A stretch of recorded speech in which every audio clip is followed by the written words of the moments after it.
Télé-délire.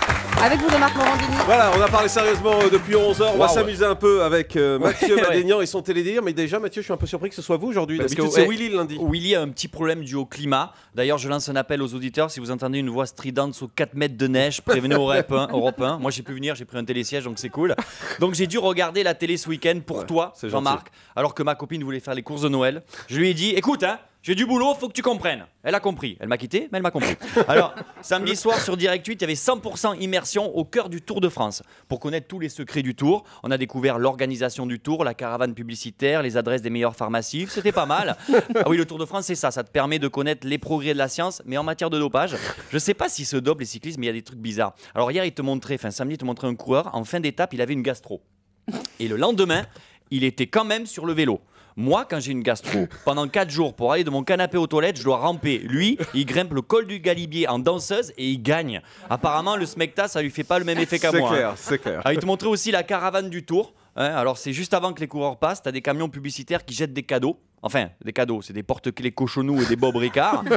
Moi, ce qui m'a fait halluciner, c'est les mecs au bord de la route qui se battaient pour attraper toutes ces merdes. À la rigueur, qui se battent pour pas les prendre, d'accord. Mais là, on se croit en Haïti quand ils distribuent de la bouffe. C'était abusé. Ensuite, non mais sérieux, faut voir. Ensuite, je suis tombé sur le concert de Dorothée en direct sur IDF1. Samedi soir, ouais. C'était super émouvant, exact. Ouais, il y avait les musclés qui sont montés sur scène. Bon, j'ai vu les musclés, il faut qu'ils changent de nom. Déjà, à la base, ils n'étaient pas super musclés, mais alors là, en tout cas, c'est génial que les musclés. Il y a des groupes qui se reforment, comme les musclés, d'autres qui se déforment, comme les Bogdanov. En tout cas, ça fait plaisir. Il y avait Cricri d'amour. Vous savez, Cricri d'amour, il est remonté. Je me rappelais plus la gueule qu'il avait. Apparemment, j'étais pas le seul. La Sécu non plus. Quand c'était à son tour de monter sur scène, ils l'ont chopé au flashball. Mais en tout cas, je rassure sa famille, il va bien. Bon, Voilà. et dimanche, vous avez pu regarder la télé hier? Ouais, attends, je me suis levé, je regardais les émissions religieuses. Oula, quel courage. Ouais, alors c'est de 8h30 toute la matinée, à partir de 8h30. Sur France 2, t'as toutes les religions qui défilent, une tous les quarts d'heure. Alors, je vous raconte, c'est un peu le télé-shopping de la religion. 8h30 les bouddhistes, 8h45 l'islam, 9h15 le judaïsme, 9h30 les chrétiens et 10h les protestants. En fait, le dimanche matin sur France 2, c'est un speed dating religieux. T'as pas de religion, ben t'as le choix. Moi, j'ai pas encore choisi, je prendrai pas les bouddhistes. À 8h30 le dimanche matin, faut pas déconner, c'est trop tôt pour moi.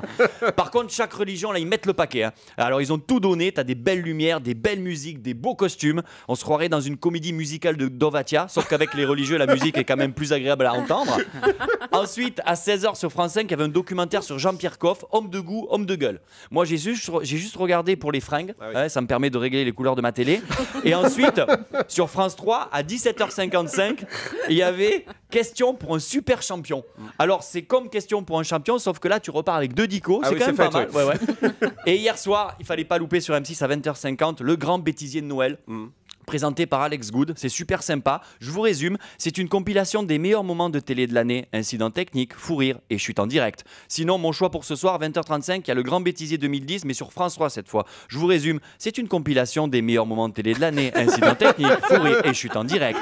Bon, un conseil télé à regarder avant Noël, Mathieu? Oui, mon conseil de la semaine, c'est vendredi à 20h50 sur TF1, il y a le Grand Bêtisier de Noël. C'est une compilation des meilleurs moments de télé de l'année, incidents techniques, fou Merci rire et chute en beaucoup, direct. Mathieu Madénian, qui est au point virgule du mercredi au samedi à 20h. Merci à tous les deux d'avoir été avec